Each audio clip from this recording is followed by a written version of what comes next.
Have you ever wondered how a single snip of scissors could unravel 15 years of corruption, topple a multi-billion-dollar empire, and send three powerful people to prison?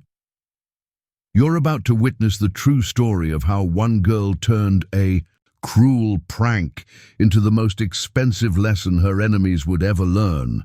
The classroom was silent, eerily so, as Madison Hayes sat in the front row of her advanced European history class. At 17, she wasn't supposed to be a threat. She was just a scholarship kid in a school built for the ultra-wealthy. But what the students and faculty of Westfield Academy didn't understand was that Madison Hayes wasn't like the others. She didn't play by their rules, and she was about to rewrite them entirely. The day had started like any other. Madison arrived at 7:30 a.m., an hour before most students, to study in the library. Her family's tiny apartment couldn't match the marble halls of Westfield, but her mind, that was sharper than any blade in the building. She was preparing for the National Merit Scholarship Competition, her ticket to a life far beyond these ivy-covered walls. By 10:45 a.m., Madison was seated in the front row, center as always. Her auburn hair, inherited from her Irish grandmother, was pulled back in a simple ponytail. She sat upright, focused, while Mr. Davidson droned on about the Treaty of Versailles. But then, the first tug came. She ignored it. Accidents happened. The second tug was deliberate. A faint chuckle followed. Still, Madison remained poised, determined not to give them the reaction they wanted. But when she heard the metallic whisper of scissors opening, her instincts screamed. Too late. The cold blades bit into her hair with a jagged crunch, slicing through strands that fluttered to the floor like crimson leaves. A wave of gasps rippled through the room. Laughter, shock, phones raised. Madison's hand flew to the back of her head, ragged edges where her ponytail had been. Slowly, she turned to face her attacker, Trevor Sinclair, quarterback, golden boy of Westfield. His father, Richard Sinclair, was worth over $2.3 billion. His smirk, however, was about to cost him everything. Behind him stood his inner circle, Emma Cartwright, heiress to a global fashion empire, Derek Chen, son of a hedge fund billionaire, and most notably, Dwayne Johnson, yes, that Dwayne Johnson, age 53, board member, pharmaceutical tycoon, and father of one of Trevor's closest allies. Together, they formed a wall of privilege, daring her to react. Mr. Davidson, Westfield's poster child for cowardice, turned a blind eye. "As I was saying," he mumbled, resuming his lecture. Madison stood. The room fell silent. "Mr. Davidson," she said, voice steady as steel, "I need to report an assault." The teacher's chalk snapped mid-word, his response. "I'm sure this was just a misunderstanding." Madison's gaze cut through him. "A misunderstanding," she repeated, each word precise as a scalpel. "Would you like me to collect my hair from the floor to help clarify this misunderstanding, or shall I leave it as evidence for the police report I'll be filing?" The temperature in the room seemed to plummet. Trevor's smirk faltered. Emma lowered her phone. Dwayne Johnson's influence couldn't shield them now. Mr. Davidson stammered, "Miss Hayes, I think you're overreacting. Boys will be boys." Madison smiled, a smile that would haunt Trevor Sinclair forever. "My academic performance is provocative," she asked, voice sharp. "You're stating, in front of 23 witnesses, that academic excellence provoked a physical assault, and that this assault is acceptable because, quote, boys will be boys. Is that correct?" Mr. Davidson floundered. Madison turned to the class. "Remember this moment. Remember who stayed silent and who spoke up, because this isn't over." She gathered her books, refused to touch her hair again, and walked out, with her head held high. In that moment, Westfield's carefully constructed house of cards began to tremble. The war for the school's soul had begun, with the snip of scissors. When Madison Hayes walked out of that classroom, her steps echoed in the marble hallway like war drums. Her fingers itched to run through what was left of her hair, but she didn't. That would be giving them the victory they craved. She moved. With eerie calm, her back straight, her chin high. The security cameras would later show exactly 23 heads turning as she passed, some in shame, some in awe, and a few in growing fear. Inside the bathroom, under cold fluorescent lights, Madison finally allowed herself to face the damage. 8 inches gone. Her auburn hair, once her grandmother's legacy, now butchered and uneven. It looked like the handiwork of a deranged toddler. Yet Madison's green eyes reflected no tears, only focus. She pulled out her phone. 3 calls. That was the plan. 1 for family, 1 for justice, 1 to burn the walls of Westfield Academy to the ground. First, she called her mother. The line clicked, then her mother's exhausted voice answered, still in her hospital scrubs. "Baby, what's wrong?" Madison kept her tone even. "They cut my hair in class on camera. I'm fine, but I need you to be ready. We're going to fight this." There was a long pause. Then her mother said quietly, "Do what you need to do. I'm with you." Next, Madison dialed a number she had memorized but never dared to use. Alexandra Chen, a civil rights attorney and older sister of a former Westfield assault victim.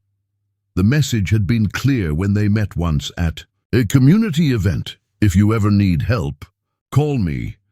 Madison hit dial. The voicemail picked up. Her message was short. "It's Madison Hayes from Westfield. I'm calling in that favor." The third call? Perhaps the most dangerous. She rang a local news tip line that belonged to one of Connecticut's most notorious investigative reporters, a woman known for sinking her teeth into stories the elite wanted buried. "You're live on tape," the reporter answered. "Talk." Madison said 5 words that would start a media firestorm. "I have a story for you." Quirky fact. The reporter, later revealed in interviews, had been moments away from ordering takeout when Madison's call came in. Instead, she cancelled her lunch and made national headlines. By the time Madison exited the bathroom, the wheels were already turning. Unbeknownst to her, someone had screen-recorded Emma Cartwright's Instagram story of the attack. The clip spread like wildfire. Trevor Sinclair's smirk, the scissors in his hand, the teacher doing nothing. Within an hour, it hit local social feeds. Within 3, it reached national outlets. As Madison walked the hall toward her locker, phones buzzed. In every direction, students whispered and glanced her way. For 3 years, most had ignored her. Now, some looked guilty, others curious, a few openly terrified. Principal Dr. Patricia Brennan summoned Madison to her office. The space resembled less an office and more a museum for old money. Mahogany furniture, oil paintings of dead trustees, an antique clock ticking ominously on the wall.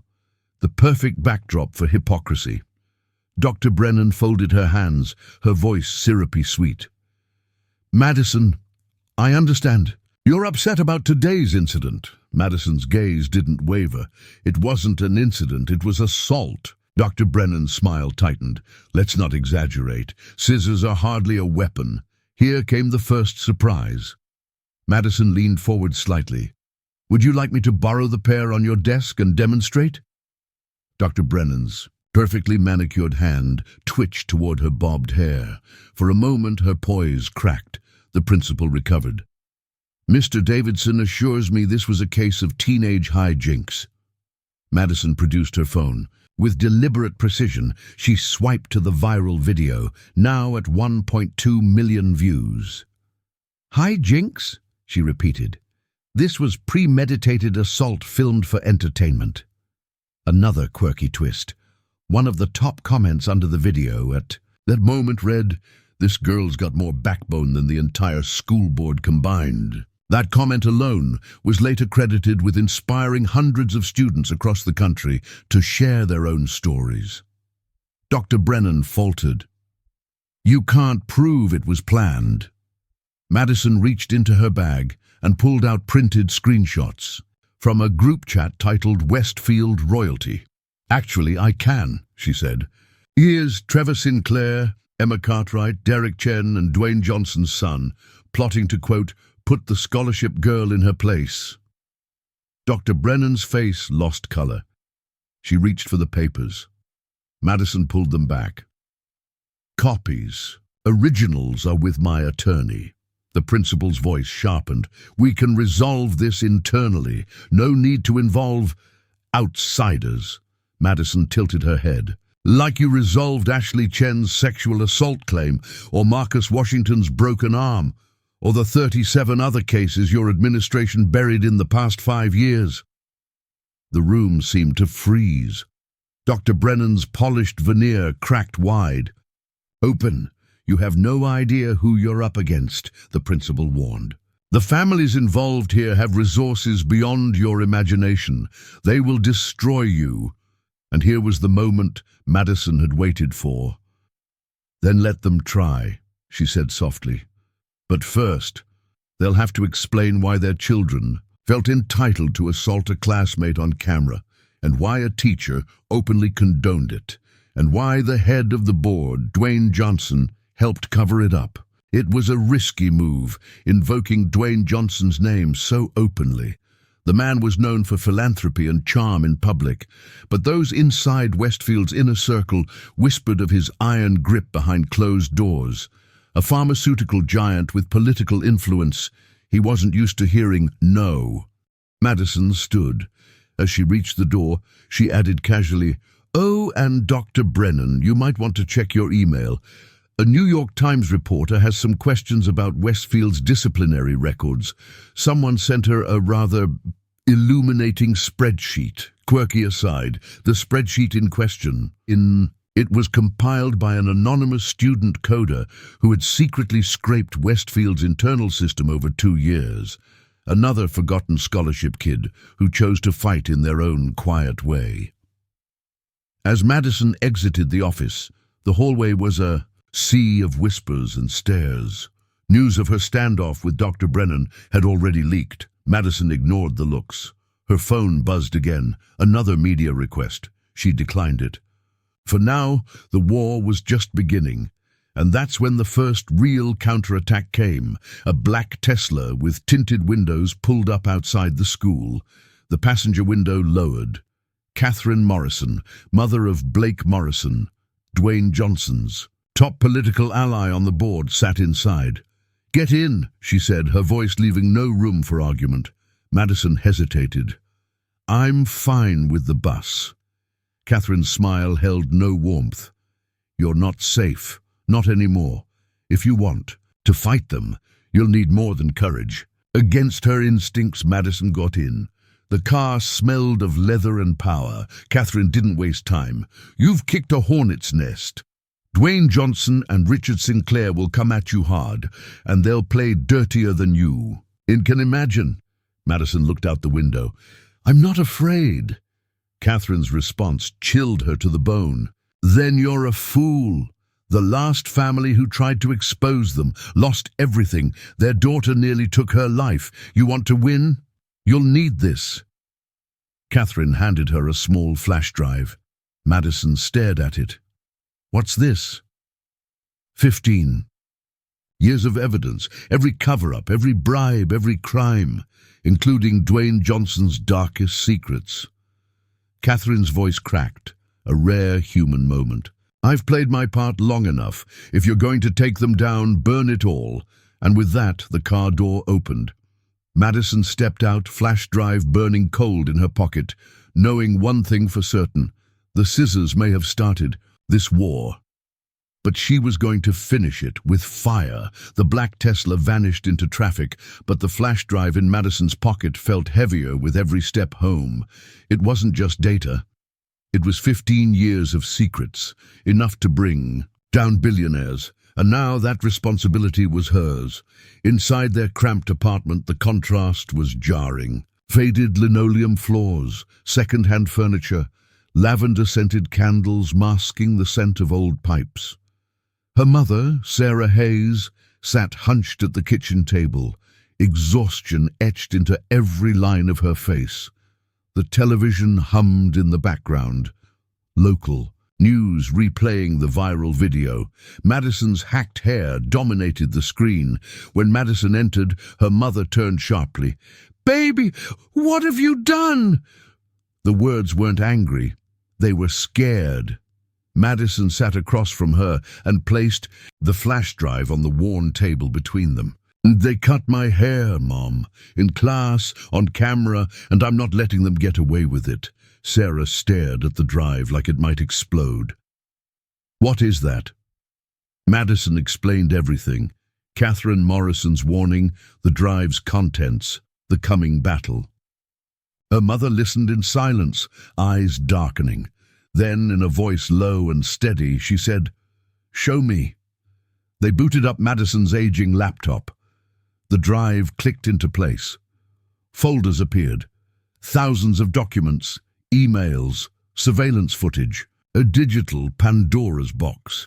They began reading. First came the financial records, millions in embezzled funds siphoned through dummy corporations tied to board members.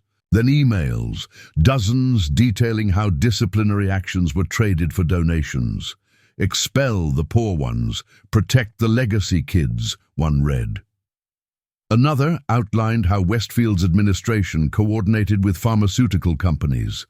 They were diagnosing scholarship students with ADHD at a rate nearly 9 times higher than legacy students, pushing medication to control them. Quirky detail. One internal email even suggested launching a fake mindfulness program as PR cover for their drug-pushing scheme. The kicker? The proposed program mascot was a cartoon sloth named Focus Fred. Sarah's hands shook as she scrolled. "I've treated some of these kids in the ER. They came in twitching, overdosed, and I thought it was overprescription. But this was on purpose." Another folder chilled them further. Conversion protocols. It documented how Westfield systematically failed special needs students to force them out, keeping test scores high, rankings pristine. Dozens of children quietly erased from the system. Then came the surveillance videos. Footage of students being assaulted. Accidents the school had covered up. There was one of Ashley Chen, dragged down a stairwell. Another of Marcus Washington, pushed into a locker until his arms snapped. Sarah clicked on one final file. Emails between Dr. Brennan and Dwayne Johnson himself. They detailed the Johnson family's personal involvement in orchestrating retaliation against whistleblowers. "We'll do what we did with the Johnson family," Dwayne had written bluntly. "They'll be gone in 6 months. Sarah looked at Madison, her voice trembling. "These people are monsters." At that moment, Madison's phone buzzed, an unknown number. The message read, "You have 1 hour to delete that video and issue an apology. This is your only warning." She screenshot it and added it to her growing evidence file. "They're already scared," she said quietly. 30 minutes later, another text arrived, this one darker. "Your mother works night shift at St. Mary's Hospital, parking garage level B." Funny how dangerous those places can be after dark. Sarah's jaw clenched. "They're threatening me now." She grabbed her phone. "I'm forwarding this to hospital security and the police." Quirky fact. It turned out St. Mary's head of security was a retired Navy SEAL, and within an hour, additional guards were assigned to escort Sarah to and from the parking garage. Madison looked at her mother. "Maybe we should... What?" Sarah snapped, fire in her eyes. "Back down? Let them win?" She reached across the table and gripped Madison's hand. "Baby, I've been backing down my whole life. I'm done." The doorbell rang at exactly 9:00 p.m. Through the peephole, Madison saw a man in an expensive suit, holding a leather briefcase. Jonathan Hartwell, Westfield's chief legal counsel. Madison's stomach twisted. "Don't open it," Sarah said. "I'm not afraid of him." Madison opened the door, but kept the chain latched. "Mr. Hartwell," she said coolly, "isn't it past your bedtime?" Hartwell forced a smile. "Miss Hayes, I'm here to discuss a mutually beneficial resolution to today's unfortunate misunderstanding." "Assault," Madison corrected, "not misunderstanding." "Of course," Hartwell said smoothly, "but consider this. Your scholarship covers tuition, but there are many additional expenses. We're prepared to offer a comprehensive package, full coverage through graduate school, Harvard, Yale, wherever you choose. All expenses paid, plus a generous living stipend." Quirky tidbit. According to Westfield staff later interviewed by journalists, Hartwell had pre-prepared this offer template after a similar scandal nearly broke 5 years earlier. But no one had ever dared use it until tonight. Hartwell continued, "In exchange, we would request a simple statement clarifying that today's incident was a prank between friends, no harm intended, and that the matter has been resolved privately." Madison laughed. "Between friends?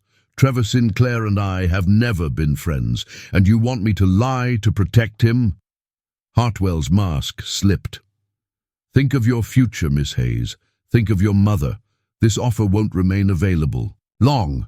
Madison's eyes glittered. "Neither will your freedom, once the FBI sees what's on the flash drive Catherine Morrison gave me." Hartwell's composure cracked visibly. He stepped back. "You have no idea what you're dealing with. These people will destroy you." "Let them try," Madison said softly.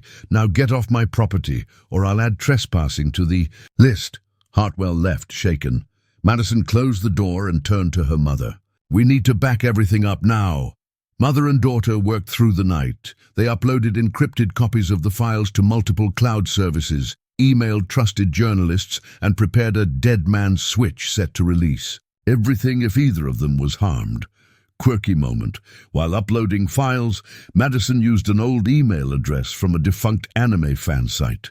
Ironically, this outdated account later helped her bypass one of Westfield's cyber defenses when the school attempted to hack her main inbox. At 3 a.m., Madison's phone rang. Caller ID, Mrs. Rodriguez, her AP chemistry teacher. Madison answered, voice wary. "Mrs. Rodriguez." "I'm sorry to call so late," the teacher whispered, "but you need to know, there's an emergency board meeting tomorrow morning. They're going to vote to expel you." Madison's pulse spiked. "On what grounds?"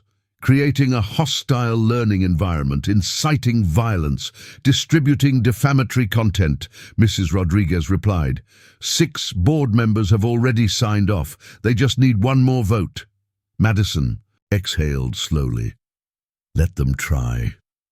"There's more," Mrs. Rodriguez added. "Trevor's family hired Burton and Associates." Madison froze. Burton and Associates was an infamous crisis management firm, one rumored to use blackmail and cyber attacks. As part of its services, they had destroyed the Johnson family years ago. "Thank you," Madison said. "I'll be ready." As she hung up, her mother looked at her. "We need help, real help." Madison nodded. She pulled up Alexandra Chen's number. It rang twice. A crisp voice answered. "Alexandra Chen. This is Madison Hayes from Westfield. You said to call if I saw the video." "I've been waiting for your call," Alexandra replied. "How bad is it?" "I have 15 years of evidence, financial crimes, assault cover-ups, systemic discrimination. They're trying to expel me tomorrow." Alexandra didn't hesitate. "I'll be there by 7 a.m. Don't go to that meeting without me. And Madison, record everything, every conversation, every interaction. From now on, you're building a federal case." Madison ended the call and looked at her mother. They were in the fight now. No more turning back. Tomorrow, they would face the board of Westfield Academy.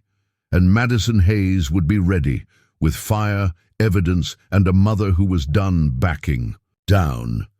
Morning came sharp and cold. a crisp New England air that seemed to buzz with electricity. Madison stood before the bathroom mirror, scissors in hand. If they wanted to use her appearance as a weapon, she'd beat them to it. With practiced precision, she evened out the jagged remains of her hair, cutting it into a sharp bob. Her reflection stared back, wounded, yes, but unbroken, a warrior preparing for battle. In the kitchen, Sarah Hayes stood in her best courtroom outfit, a suit she hadn't worn since testifying about patient care years ago. She gripped her daughter's hand. Whatever happens today, we fight. Outside, the world had shifted. News vans lined the Westfield parking lot. Reporters clustered near the gates. Protesters held signs that read, "Protect students, not donors," and "How many more victims?" The viral video had not only caught national attention, it had sparked a movement, quirky moment. One of the protesters held up a handmade sign with an image of a pair of scissors crossed out in red. Underneath it read, "Never again."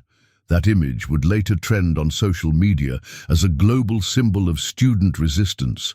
Alexandra Chen met them at the entrance, sleek in her power suit, briefcase in hand. "They'll try to intimidate." "You," she warned Madison, "don't speak unless I nod. Record everything, and whatever happens, don't let them see you sweat." Inside, the boardroom was a shrine to old money, mahogany-paneled walls, oil portraits of stern-faced men who'd built fortunes on the backs of others. A massive table dominated the room, long enough to seat 20, though today only 10 board members were present.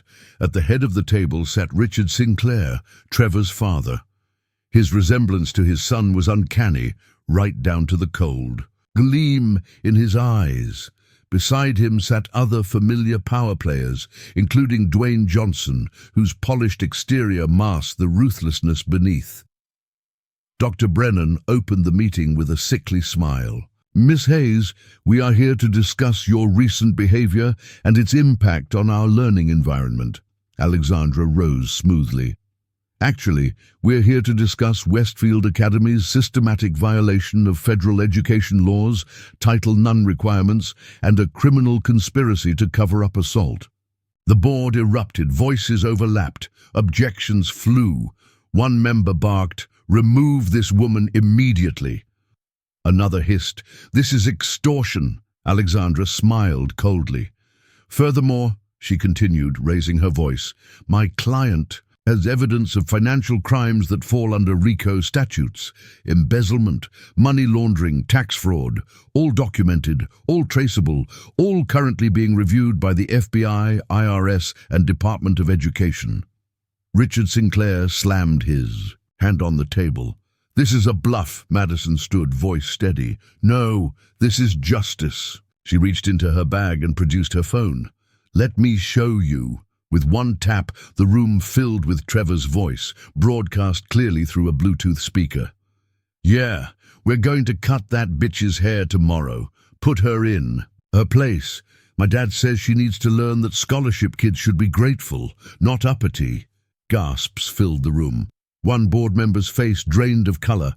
Another began furiously typing on his phone. But Madison wasn't done. "Make sure someone films it," Blake Morrison's voice chimed in.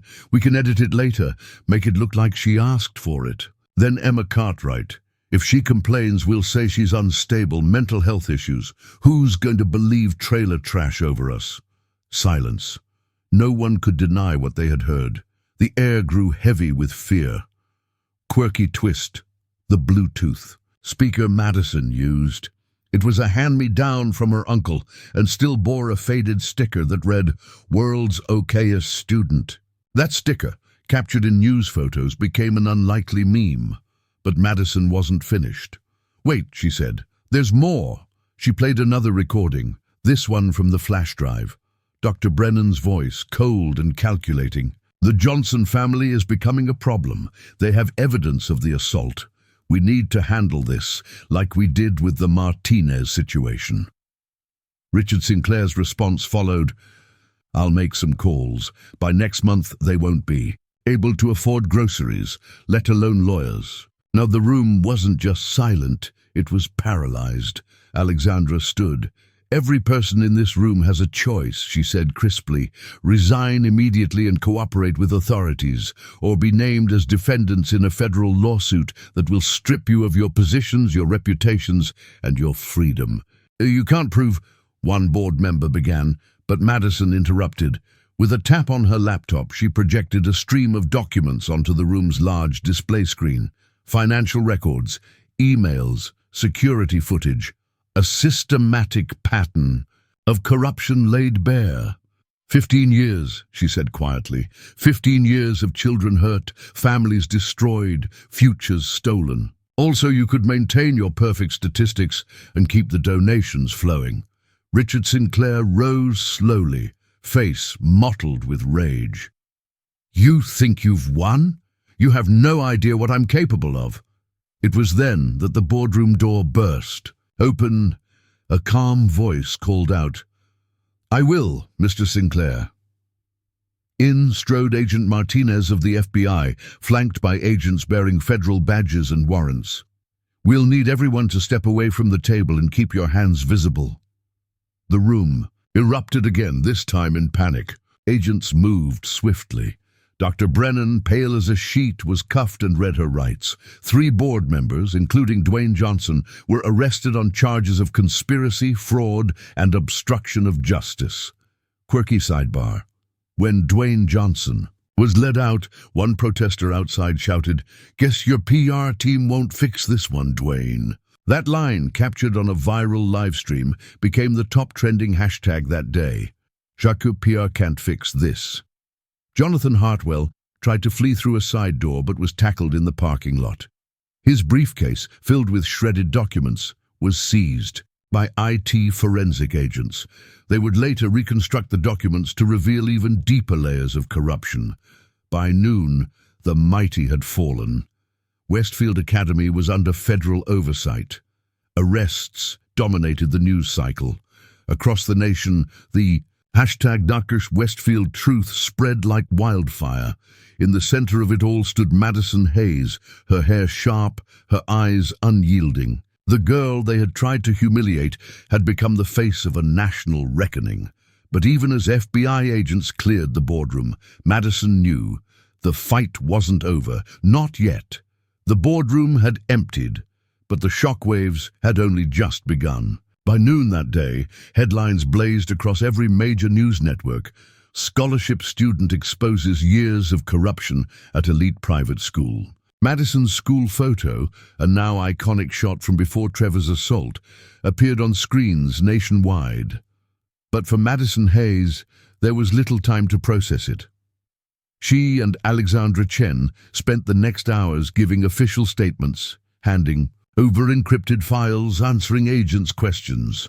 The FBI worked swiftly. The media even faster. Outside Westfield Academy, the campus swarmed with reporters and federal agents. Dr. Brennan had been led out in cuffs, face ashen.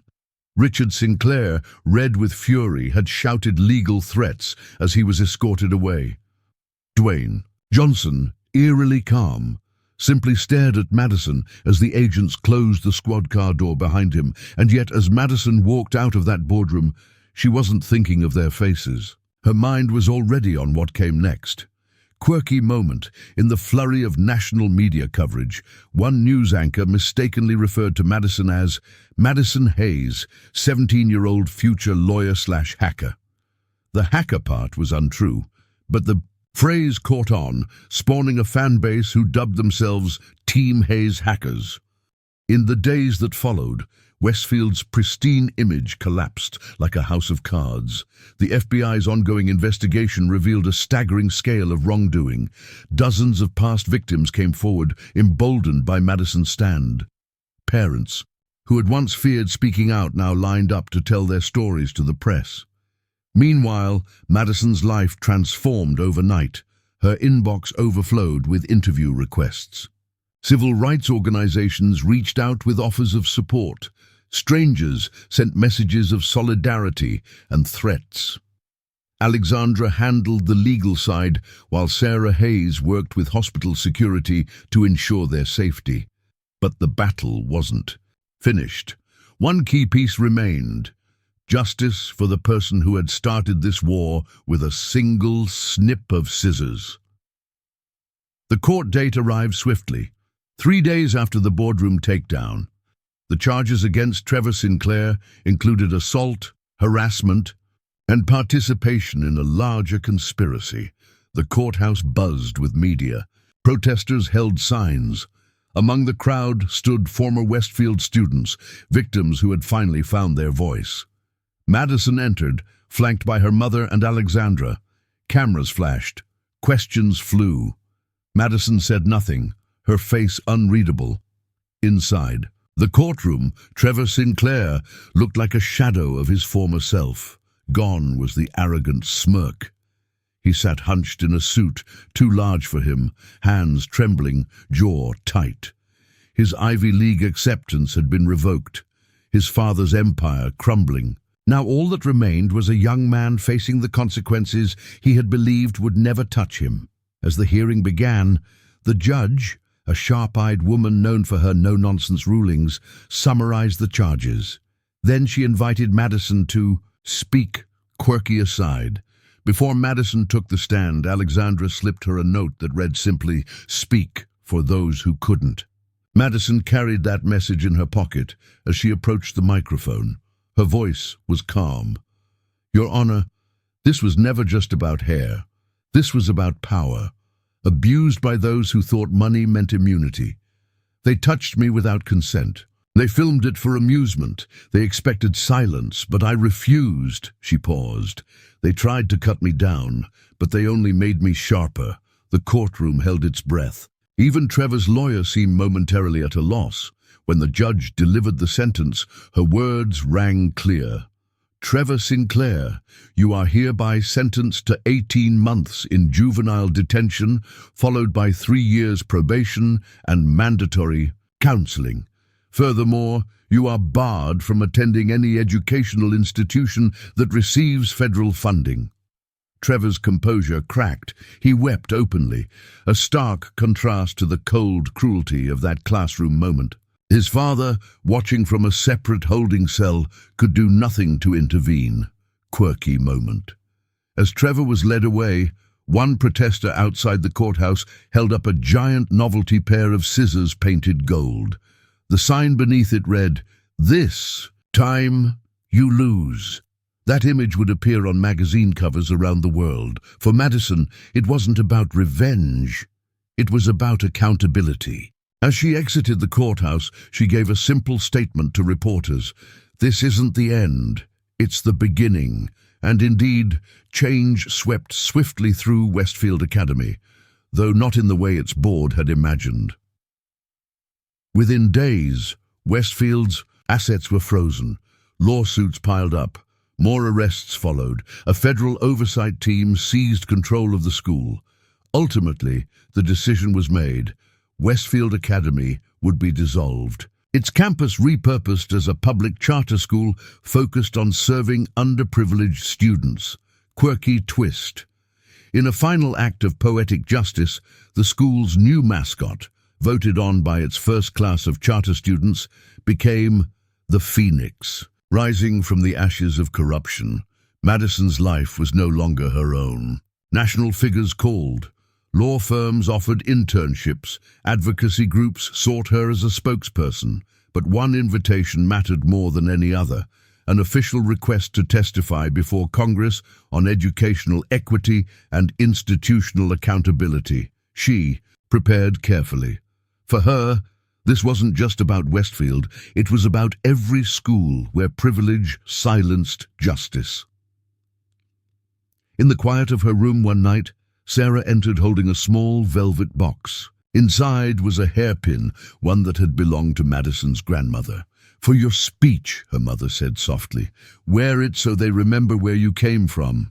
Quirky fact: the hairpin, antique and delicate, would later be highlighted by fashion bloggers worldwide, dubbed the pin that toppled an empire. The night before her testimony, Madison stood before the mirror again, her hair now sharp, intentional. Her reflection was no longer the same girl who had sat in that history class weeks ago. She was stronger, wiser, unafraid. In the background, her phone buzzed, a text from Alexandra. "Tomorrow, you speak for thousands." Madison replied, "And I won't let them down." As dawn approached, she rehearsed her speech one last time. Her message was clear. They had cut her hair. They had tried to cut her down. But in doing so, they had sparked a fire that no amount of wealth or influence could extinguish. Tomorrow, Madison Hayes would take that fire to the heart of the nation, and the world would be watching. The congressional hearing chamber buzzed with quiet anticipation.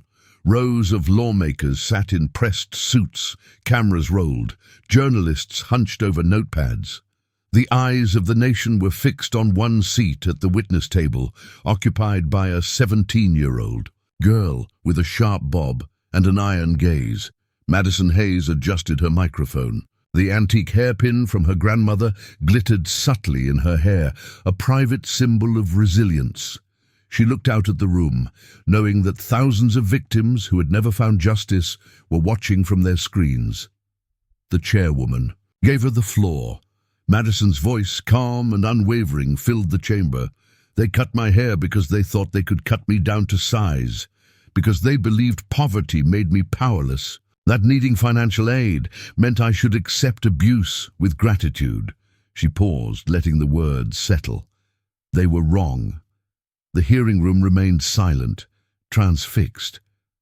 Quirky fact: a law clerk live tweeting the hearing later revealed that even several seasoned politicians had tears in their eyes during Madison's testimony, something that rarely happened in those marble halls. Madison continued, "For years, Westfield Academy protected the powerful and silenced the vulnerable. They buried victims behind donations. They covered up crimes with influence. They thought their walls were impenetrable." She looked directly into the cameras. But walls built on injustice crumble when faced with truth. She spoke of the files, the rigged disciplinary system, the deliberate harm to children, the families destroyed. Her voice never faltered. She spoke not as a victim, but as a fighter. To every student who's been told to be grateful for scraps, who's been punished for excellence, who's been silenced by power, speak up. Record everything. Fight back. The system thrives on our silence. Break it. As Madison finished, a standing ovation rippled through the room, an unprecedented response. Lawmakers shook her hand. Journalists rushed to capture her words. Outside, crowds cheered. Madison's speech went viral within hours. The hashtag Hayes Act trended worldwide. Quirky aside, in an odd twist, a popular K-pop fan account had live-streamed Madison's entire testimony, leading to a sudden global burst of attention from international viewers, who then amplified the message across platforms. Congress moved quickly. Within weeks, the Hayes Act passed committee review with bipartisan support. The new law required all private schools receiving federal funds to maintain independent oversight boards and transparently report disciplinary actions. For Madison, it was never about vengeance. It was about ensuring no other student would face what she had. Meanwhile, the transformation at Westfield's former campus was nearly complete. Where once privilege had reigned, the halls now echoed with a new spirit. The campus, now a public charter school, served underprivileged students from across the region. The new mascot, the Phoenix, rose proudly above the entrance. Quirky moment: at the school's reopening, one of the students, a fifth grader, wore a t-shirt that read, "They tried to cut her hair, now she cuts injustice." That photo became an enduring symbol of the movement. Many former Westfield victims flourished in the aftermath. Ashley Chen, inspired by her sister Alexandra's example, began studying law. Marcus Washington, whose arm had been broken in an assault Westfield had buried, won a scholarship to an Ivy League school, one that now actively supported the Hayes reforms. Catherine Morrison, whose flash drive had sparked the legal firestorm, became a vocal advocate for educational reform. In interviews, she admitted her guilt in having been complicit, but vowed to spend the rest of her life supporting students harmed by corrupt systems. Her son, Blake Morrison, publicly apologized and took a position working with at-risk youth, determined to atone for his role in Westfield's toxic culture. Even Mr. Davidson, the teacher who had turned a blind eye, wrote Madison a letter from prison. In it, he admitted his cowardice and expressed hope that her courage would inspire others to stand up where he had failed. Quirky twist. That letter was later read aloud at an education conference as a powerful cautionary tale of what happens when educators value self-preservation over justice. For Madison, life moved forward, but the scars remained. She graduated Harvard with honors, her bachelor's degree in political science clutched in steady hands. Sarah Hayes sat in the audience, tears streaming freely, no longer wearing faded hospital scrubs, but a new suit bought with her salary as Director of Nursing Ethics at Boston General. The Sinclair empire had collapsed under the weight of federal investigation. Trevor Sinclair had served his full sentence, his family's name now a cautionary tale taught in business ethics classes nationwide. As Madison crossed the stage to receive her diploma, she thought of the girl she'd been, sharp, determined but isolated, the girl who had once picked up her butchered hair from a classroom floor. Now she stood before the world, proof that even the most entrenched systems could fall when faced with truth and courage. Her valedictory speech was brief, but unforgettable. "They tried to cut us down to size," she told her classmates, "but they only taught us how sharp we could become."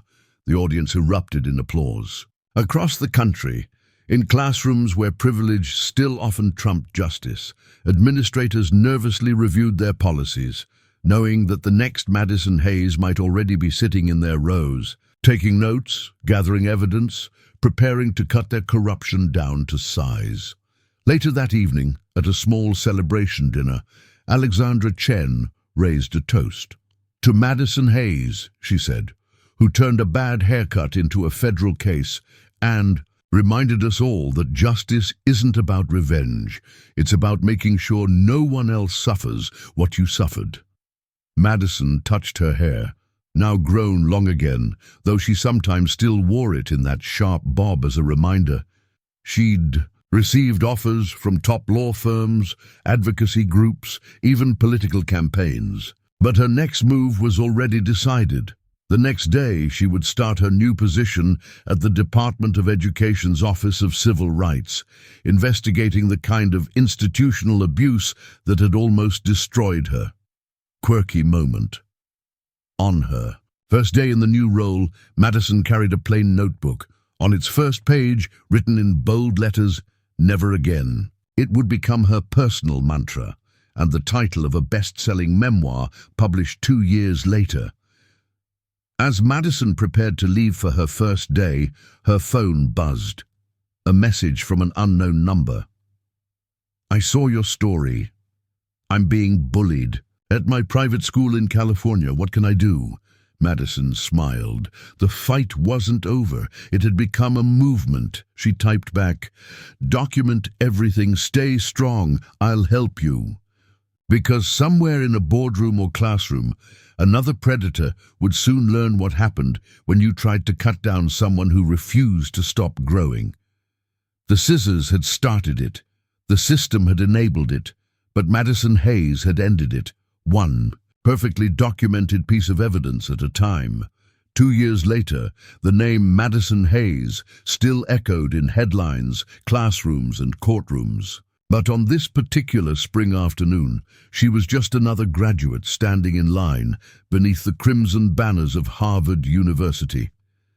Her hands were steady as she clutched her bachelor's degree in political science, a degree earned through fire, not privilege. The same hands that had once trembled while gathering her butchered hair from a classroom floor now bore the quiet strength of battles fought and won. In the audience, Sarah Hayes wept openly, her mother's heart swelling with pride. No longer clad in faded hospital scrubs, she now wore a tailored Navy suit. Her new role as Director of Nursing Ethics at Boston General hard won through perseverance and courage. Around them, the world had changed. The Westfield scandal had triggered a national reckoning in private education. The Hayes Act was now law, mandating independent oversight and transparency in any private school receiving federal funds. And Westfield itself, it no longer existed. The former elite academy had been liquidated. Its assets used to pay settlements to hundreds of victims who had finally found the courage to speak out. The building now housed a public charter school dedicated to underprivileged students, a place where diversity was celebrated, not erased. Quirky twist. The charter school's unofficial motto, chosen by its first graduating class, was "We Rise." They had even painted it in bold letters across the gymnasium wall, directly beneath where the old Westfield Academy crest had once hung. Trevor Sinclair had served his full sentence. His early release denied after multiple behavioral incidents. In detention, the Sinclair empire had crumbled under federal investigation, revealing decades of corruption far beyond the walls of Westfield. Business schools now used the Sinclair family downfall as a cautionary tale. Guest lecturers titled their talks "When Arrogance Meets Accountability," but it wasn't the collapse of empires that mattered most to Madison. It was the quiet victories. Catherine Morrison, whose flash drive had provided the linchpin evidence, had become a fierce advocate for educational reform. Her son, Blake Morrison, once part of Trevor's toxic circle, had publicly apologized. He now worked with at-risk youth, trying to help dismantle the same culture he had once helped perpetuate.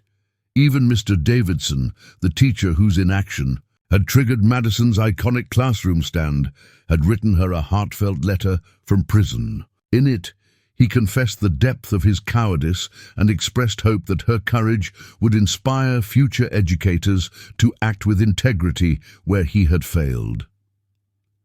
Quirky detail.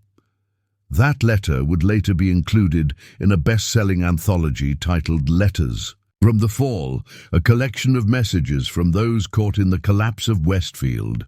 It became required reading in several university ethics courses. As Madison's name was called, she walked across the Harvard stage, each step measured, deliberate. The cheers from the audience weren't just for her academic achievement. They were for what she had come to represent, a symbol of what one voice, backed by truth, could accomplish. At the podium, Madison's speech was brief but powerful. "They tried to cut us down to size," she said, her voice resonant, carrying through the hall. "But they only taught us how sharp we could become." A standing ovation followed, one that spilled beyond the audience into the digital world.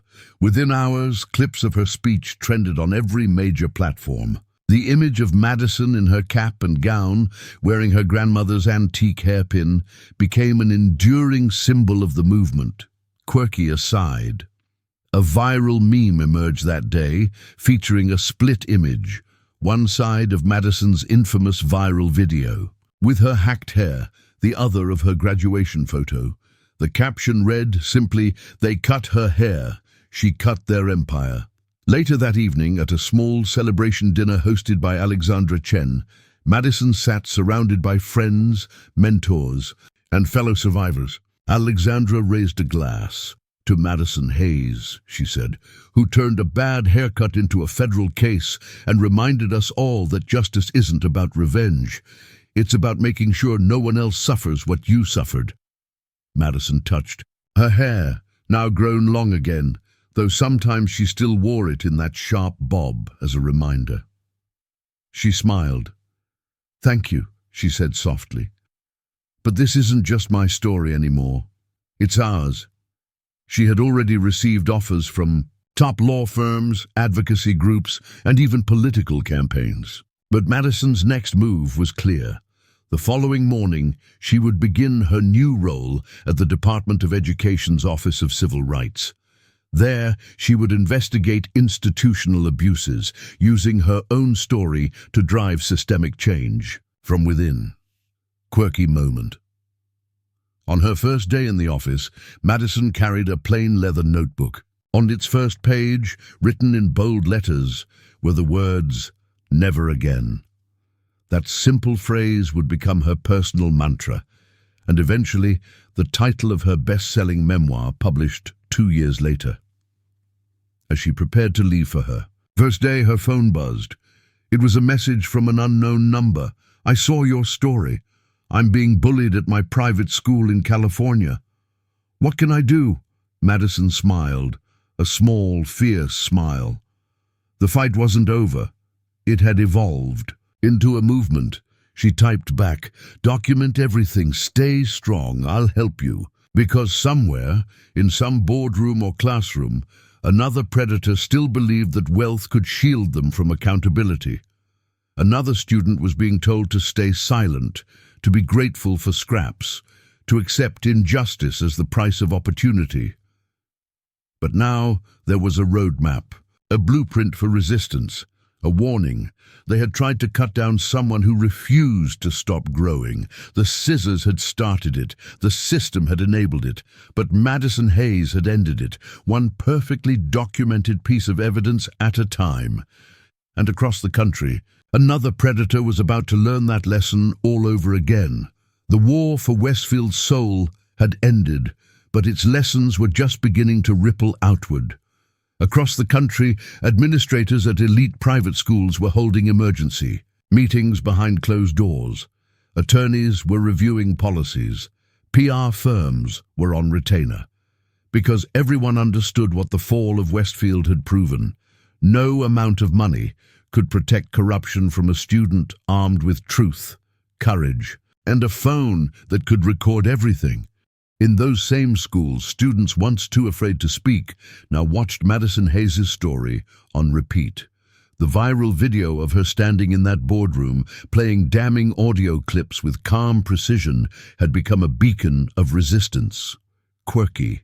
Aside, on TikTok, a viral challenge emerged called the Hayes Stand. Students around the world posted clips of themselves calmly confronting injustice in their own schools, citing Madison's example as inspiration. Within a month, millions had participated. Meanwhile, the Department of Education's Office of Civil Rights, where Madison now worked, was inundated with new case submissions. Parents and students alike referenced her name when filing complaints. But Madison herself remained grounded. Each morning, she walked into the office with a simple goal: to help others fight battles they shouldn't have to fight alone. Her desk held no fancy plaques or accolades, just her leather notebook with the words, "Never again," on the first page. Inside were names, stories, cases she refused to let the system bury. One morning a letter arrived, handwritten, no return address. Inside was a single sentence: "You gave me the courage to speak. Thank you." Attached was a photo of a young student smiling nervously, hair freshly cut into a sharp bob, by choice this time. Quirky moment. That photo would go on to inspire a grassroots campaign called Bobs for Bravery, where students donated haircuts in solidarity with victims of bullying and institutional abuse. Over 10,000 participated in its first year. For Madison, that letter mattered more than any headline, because it meant the movement wasn't just viral noise, it was planting seeds of real change. She traveled often now, speaking at schools, conferences, and community centers. At each event, she repeated a simple mantra: document everything, stay strong, never let them silence you. At one university event, a young woman in the audience stood up, voice shaking. "How did you stay so calm when they were threatening?" "Everything," Madison smiled softly, "because I realized something. They can't destroy what you refuse to give them. They wanted my silence. I gave them my voice." The room erupted in applause.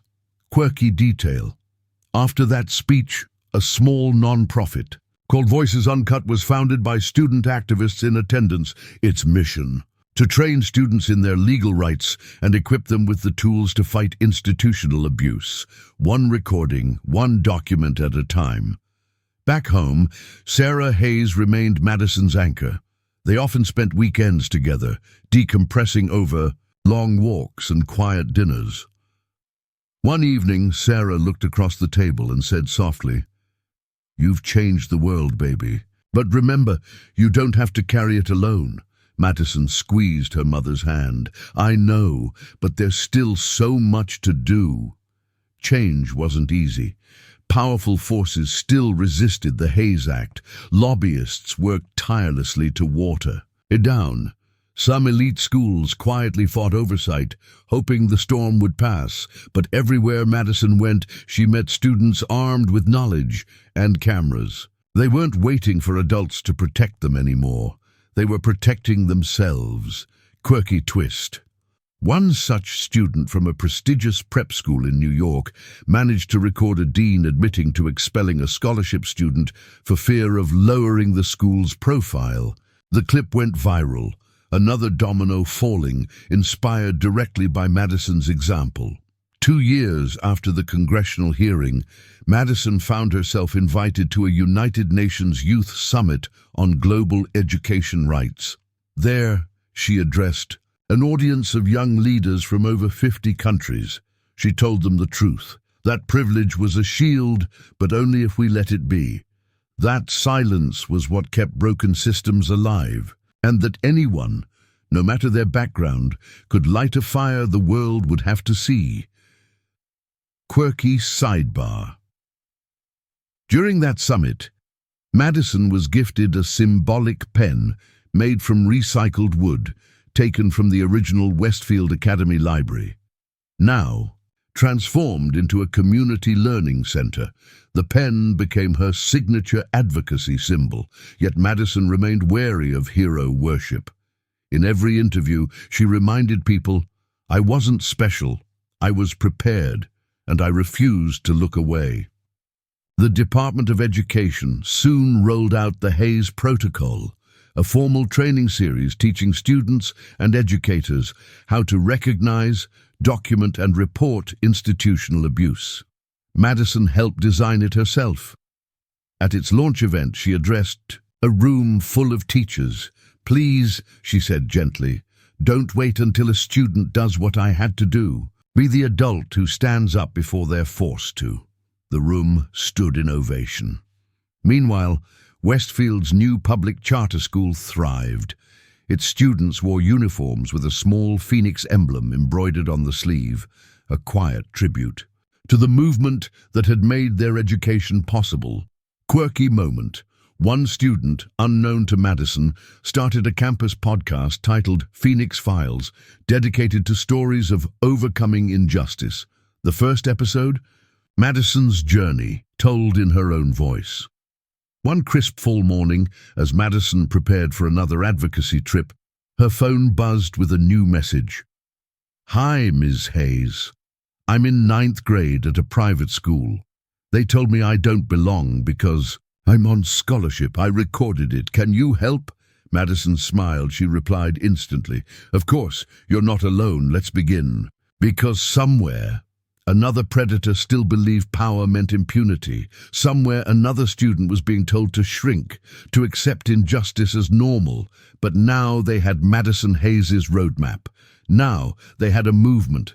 The scissors had started it, the system had enabled it, but Madison Hayes and those who followed her example would end it. One perfectly documented piece of evidence at a time. They tried to cut her down. They tried to silence her. But instead, she ignited a movement. Madison Hayes proved that even a single act of courage can ripple across a nation, changing lives, exposing darkness, and inspiring thousands to stand tall. If her story moved you, if you believe no student should ever suffer in silence again, hit that like button, share your thoughts in the comments below, and subscribe so you never miss another story that matters. Together, let's keep the light shining where others still fear it.